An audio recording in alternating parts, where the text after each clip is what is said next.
Livro de 1 Reis, capítulo 17 e 18. Elias, que era de Tisbe, em Gileade, disse ao rei Acabe: Tão certo como vive o Senhor, o Deus de Israel, a quem sirvo, não haverá orvalho nem chuva durante os próximos anos, até que eu ordene. Então o Senhor disse a Elias: Vá para o leste e esconda-se junto ao riacho de Querite, que fica a leste do rio Jordão.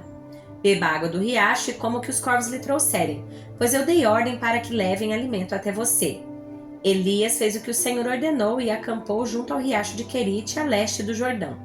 Os corvos lhe traziam pão e carne de manhã e à tarde, e ele bebia água do riacho. Depois de algum tempo, porém, o riacho secou, pois não caía chuva em parte alguma da terra. Então o Senhor disse a Elias: Vá morar em Sarepta, perto da cidade de Sidom. Dei ordem a uma viúva que mora ali para lhe dar alimento. Elias foi a Sarepta. Quando chegou ao portão da cidade, viu uma viúva apanhando gravetos e lhe perguntou: Pode me dar um pouco de água para beber, por favor? Enquanto ela ia buscar a água, ele disse: Traga também um pedaço de pão. Mas ela respondeu: Tão certo como vive o Senhor seu Deus, não tenho um pedaço sequer de pão em casa. Tenho apenas um punhado de farinha que restou numa vasilha e um pouco de azeite no fundo do jarro. Estava apanhando alguns gravetos para preparar esta última refeição, e depois meu filho e eu morreremos. Elias, porém, disse: Não tenha medo. Faça o que acabou de dizer, mas primeiro faça um pouco de pão para mim. Depois use o resto para preparar uma refeição para você e seu filho, pois assim diz o Senhor, Deus de Israel: sempre haverá farinha na vasilha e azeite no jarro, até o dia em que o Senhor enviar chuva. Ela fez conforme Elias disse. Assim, Elias, a mulher e a família dela tiveram alimento para muitos dias. Sempre havia farinha na vasilha e azeite no jarro, exatamente como o Senhor tinha prometido por meio de Elias. Algum tempo depois, o filho da mulher ficou doente. Foi piorando e por fim morreu. Disse ela a Elias: Homem de Deus, o que você me fez? Veio para me lembrar dos meus pecados e matar meu filho? Elias, porém, respondeu: Dê-me seu filho. Tomou o corpo do menino nos braços dela, carregou para o andar de cima, onde estava hospedado, e o pôs na cama. Então Elias clamou ao Senhor: Ó Senhor meu Deus, por que trouxeste desgraça a esta viúva que me recebeu em seu lar e fizeste o filho dela morrer? Em seguida, Elias se deitou sobre o menino 3 vezes e clamou ao Senhor: Ó Senhor meu Deus, por favor, permite-me que a vida volte a este menino. O Senhor ouviu a oração de Elias e o menino voltou a viver. Elias o levou para baixo e entregou à mãe. Veja, seu filho está vivo, disse ele. Então a mulher disse a Elias: Agora eu tenho certeza de que você é um homem de Deus e de que o Senhor verdadeiramente fala por seu intermédio. Algum tempo depois, no 3º ano da seca, o Senhor disse a Elias: Vá apresentar-se ao rei Acabe. Diga-lhe que enviarei chuva. Elias foi apresentar-se a Acabe. A fome era severa em Samaria. Acabe mandou chamar Obadias, o administrador do palácio. Obadias temia profundamente o Senhor. Certa vez, quando Jezabel havia tentado matar todos os profetas do Senhor, Obadias escondeu 100 deles em 2 cavernas. Colocou 50 em cada caverna e forneceu alimento e água a eles. Acabe disse a Obadias: Precisaremos ir a todas as fontes e vales na terra. Quem sabe encontraremos pasto suficiente para salvar pelo menos alguns dos meus cavalos e mulas. Então dividiram o território entre si. Acabe foi para um lado, Obadias para o outro. Enquanto Obadias caminhava, viu de repente Elias vindo em sua direção e, ao reconhecê-lo, curvou-se diante dele com o rosto no chão. É o Senhor mesmo, meu senhor Elias? Perguntou. Sim, sou eu, respondeu Elias. Agora vá e diga ao rei: Elias está aqui. Obadias, porém, protestou: Que mal lhe fiz para que me envie para morrer nas mãos de Acabe? Pois tão certo como vive o Senhor seu Deus, o rei o procurou em todas as nações e reinos da terra, de uma extremidade à outra. E cada vez que lhe diziam: Elias não está aqui, o rei Acabe fazia o rei daquela nação jurar que tinha falado a verdade. E agora o Senhor diz: Vai e diga ao rei: Elias está aqui. Mas assim que eu o deixar, o Espírito do Senhor o levará embora, sabe-se para lá onde. E quando Acabe chegar e não o encontrar, ele me matará. E, no entanto, tenho servido fielmente ao Senhor toda a minha vida. Ninguém lhe falou da ocasião em que Jezabel tentou matar os profetas do Senhor? Escondi 100 deles em 2 cavernas e lhes forneci alimento e água. E agora o Senhor diz: Vai e diga ao rei: Elias está aqui. Se eu fizer isso, certamente Acabe me matará. Mas Elias disse: Tão certo como vive o Senhor dos Exércitos, em cuja presença estou, hoje mesmo me apresentarei ao rei Acabe. Então, Obadias foi dizer a Acabe que Elias tinha vindo e Acabe saiu para encontrar-se com Elias. Quando Acabe o viu, disse: É você mesmo, perturbador de Israel? Não causei problema algum a Israel, respondeu Elias. O Senhor e sua família que são os perturbadores, pois se recusaram a obedecer aos mandamentos do Senhor e em vez disso adoraram imagens de Baal. Agora, convoque todo Israel para encontrar-se comigo no Monte Carmelo. Além dos 450 profetas de Baal e os 400 profetas de Aserá que comem na mesa de Jezabel. Acabe convocou todo o povo de Israel e os profetas para se reunirem no Monte Carmelo.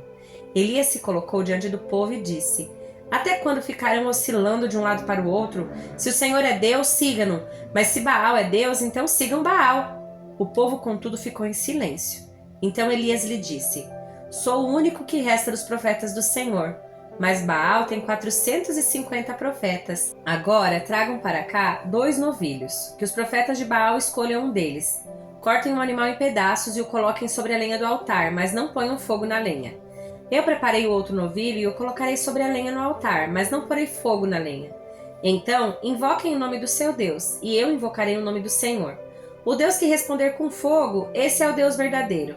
E todo o povo concordou. Então Elias disse aos profetas de Baal: Comecem vocês, pois são muitos. Escolham um dos novilhos, preparem-no e invoquem o nome do seu Deus, mas não ponham fogo na lenha.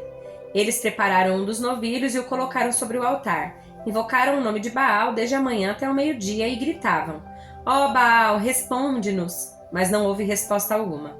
Dançavam em volta do altar que haviam feito. Por volta do meio-dia, Elias começou a zombar deles. Vocês precisam gritar mais alto, dizia ele. Sem dúvida, ele é um deus. Talvez esteja meditando ou ocupado em outro lugar. Ou talvez esteja viajando ou dormindo e precise ser acordado. Então gritaram mais alto e, como era seu costume, cortaram-se com facas e espadas até sangrarem. Agitaram-se em transe desde o meio-dia até a hora do sacrifício da tarde. Mas não houve sequer um som, nem resposta ou reação alguma. Então Elias disse ao povo: Venham aqui. Todos se reuniram em volta dele enquanto ele consertava o altar do Senhor que havia sido derrubado. Pegou 12 pedras, uma para cada tribo dos filhos de Jacó, a quem o Senhor disse: Teu nome será Israel. E com elas reconstruiu o altar em nome do Senhor. Depois, cavou ao redor do altar uma valeta com capacidade suficiente para 12 litros de água. Empilhou lenha sobre o altar, cortou o novilho em pedaços e colocou os pedaços sobre a lenha. Em seguida ordenou: Encham 4 jarras grandes com água e derramem a água sobre o holocausto e a lenha. Depois que fizeram isso, disse: Façam a mesma coisa novamente. Quando terminaram, ele disse: Agora façam o mesmo pela 3ª vez. Eles seguiram sua instrução e a água corria ao redor do altar e encheu a valeta.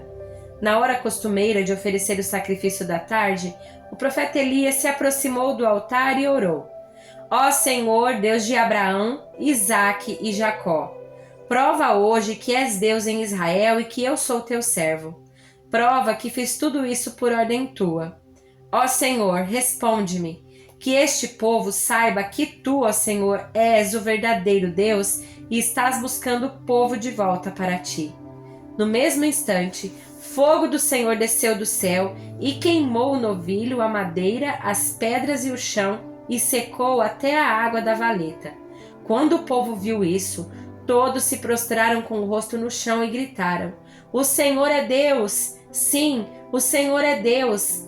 Então Elias ordenou: Prendam todos os profetas de Baal, não deixem nenhum escapar. O povo os prendeu, e Elias os levou para o riacho de Quizon, e ali os matou. Em seguida, Elias disse a Acabe: Vá comer e beber, pois ouço uma forte tempestade chegando. Acabe foi comer e beber. Elias, porém, subiu ao topo do Monte Carmelo, prostrou-se até o chão com o rosto entre os joelhos e orou. Depois disse a seu servo: Vá e olhe na direção do mar. O servo foi e olhou. Depois voltou e disse: Não vi nada. 7 vezes Elias mandou que ele fosse e olhasse. Por fim, na 7ª vez, o servo lhe disse: Vi subir do mar uma pequena nuvem do tamanho da mão de um homem. Então Elias lhe disse: Vá depressa dizer a Acabe: apronte seu carro e volte para casa. Se não se apressar, a chuva o impedirá. Em pouco tempo o céu ficou escuro com nuvens. Um vento forte trouxe uma grande tempestade, e Acabe partiu em sua carruagem a toda velocidade para Jezreel. Então o Senhor concedeu força extraordinária a Elias. Ele prendeu a capa no cinto e correu à frente do carro de Acabe até a entrada de Jezreel. Eclesiastes capítulo 5. Quando você entrar na casa de Deus, tome cuidado com o que faz e ouça com atenção. Age mal quem apresenta ofertas a Deus sem pensar. Não se precipite em fazer promessas nem em apresentar suas questões a Deus. Afinal, Deus está nos céus e você na terra. Portanto, fale pouco. Do excesso de trabalho vem o sonho agitado. Do excesso de palavras vem as promessas do tolo. Quando fizer uma promessa a Deus, não demore a cumpri-la, pois ele não se agrada dos tolos. Cumpra todas as promessas que fizer. É melhor não dizer nada que fazer uma promessa e não cumprir. Não permita que a sua boca o leve a pecar. Não se defenda dizendo ao mensageiro do templo que a promessa foi um engano. Isso deixaria Deus irado e ele poderia destruir tudo que você conquistou. Sonhar demais é inútil, assim como falar muito. Em vez disso, tema Deus. Não se surpreenda se em toda a terra você vir os pobres sofrendo opressão pelos poderosos e a justiça e o direito sendo pervertidos. Cada oficial é subordinado a uma autoridade superior e a justiça se perde em meio à burocracia. Até mesmo o rei tira para si o máximo proveito da terra. Quem ama o dinheiro nunca terá o suficiente. Quem ama a riqueza nunca se satisfará com o que ganha. Não faz sentido viver desse modo. Quanto mais você tem, mais pessoas aparecem para ajudá-lo a gastar. Portanto, de que serve a riqueza se não para vê-la escapar por entre os dedos? Quem trabalha com dedicação dorme bem, quer coma pouco, quer muito. As muitas riquezas, porém, não deixam o rico dormir. Observei ainda outro grave problema debaixo do sol. O acúmulo de riquezas prejudica seu dono. Se o dinheiro é colocado em investimentos arriscados e eles dão errado, perde-se tudo. No final, não sobra nada para deixar aos filhos. Todos nós chegamos ao fim da vida nus e de mãos vazias, como no dia em que nascemos. Não levamos conosco o fruto do nosso trabalho. Isso também é um grande mal. As pessoas vão embora deste mundo como vieram. Todo o seu esforço é inútil, como trabalhar para o vento. Passam a vida sob uma nuvem escura de frustração, doença e indignação. Ainda assim, observei pelo menos uma coisa positiva. É bom que as pessoas comam, bebam e desfrutem os resultados do seu trabalho debaixo do sol durante a vida curta que Deus lhes dá e aceitem a parte que lhes cabe. Também é bom receber de Deus riqueza e boa saúde para aproveitá-la. Alegrar-se com o seu trabalho e aceitar a parte que lhe cabe na vida são, sem dúvida, presentes de Deus. Deus mantém as pessoas tão ocupadas com as alegrias da vida que não lhes sobra tempo para refletir sobre o passado. Segunda carta aos Coríntios, capítulo 7. Amados, visto que temos essas promessas, purifiquemo-nos de tudo que contamina o corpo ou o espírito, tornando-nos cada vez mais santos porque tememos a Deus. Peço-lhes que abram o coração para nós. Não prejudicamos ninguém, nem desencaminhamos ninguém, nem nos aproveitamos de ninguém.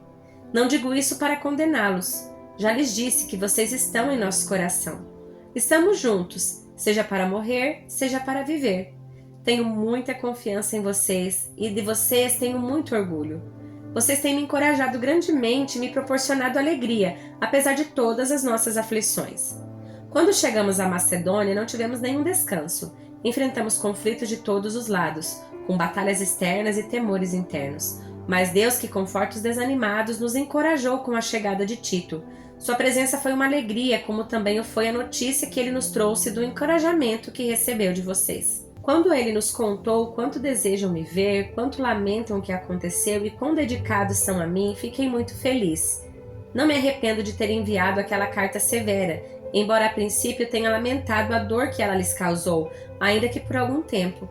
Agora, porém, alegro-me por tê-la enviado, não pela tristeza que causou, mas porque a dor os levou ao arrependimento. Foi o tipo de tristeza que Deus espera do seu povo. Portanto, não lhes causamos mal algum, porque a tristeza que é da vontade de Deus conduz ao arrependimento e resulta em salvação. Não é uma tristeza que causa remorso, mas a tristeza do mundo resulta em morte. Vejam o que a tristeza que vem de Deus produziu em vocês. Trouxe dedicação, defesa de suas ações indignação, temor, desejo de me ver, zelo e prontidão em punir a injustiça. Vocês mostraram que fizeram todo o necessário para corrigir a situação. Portanto, não lhes escrevi para falar de quem havia errado e de quem havia sido prejudicado, mas para que diante de Deus pudessem ver por si mesmos como são dedicados a nós. Fomos grandemente encorajados por isso. Além de nos sentirmos encorajados, ficamos particularmente contentes de ver Tito alegre porque todos vocês o receberam bem e o tranquilizaram. Eu tinha dito a ele o quanto me orgulhava de vocês e vocês não me decepcionaram. Sempre lhes disse a verdade e ficou provado que eu tinha razão ao elogiá-los. Ele os estima ainda mais quando se lembra de como todos vocês lhe obedeceram e o receberam bem, com temor profundo e respeito. Fico muito feliz por poder ter plena confiança em vocês.